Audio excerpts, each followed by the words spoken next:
ராணிப்பேட்டையில் தாகிராவும், வாணியம்பாடியில் சையத் புர்ஹாதீன், ஆவூர் தொகுதியில் இம்தியாசும், பொன்முடியின் மகன் களமிறங்கும் திருக்கோவிலூர் தொகுதியில் பரணி பாலாஜியும், சங்கராபுரம் தொகுதியில் நாம் தமிழர் கட்சி முன்னாள் நிர்வாகியான ஜெகதீசனும், எதிர்க்கட்சி தலைவர் எடப்பாடி பழனிசாமி போட்டியிடும் எடப்பாடி தொகுதியில் தாவேக சார்பில் அருண்குமார் என்பவரும் போட்டியிடுவார்கள் என அறிவித்துள்ளது.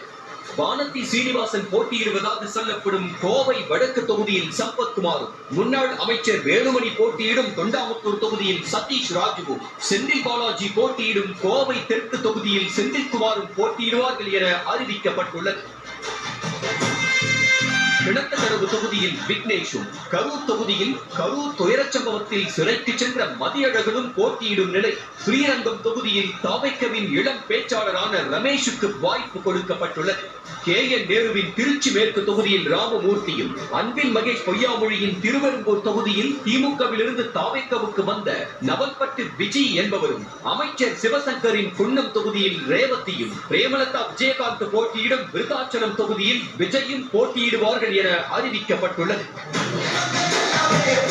TRP ராஜாவின் மன்னார்குடி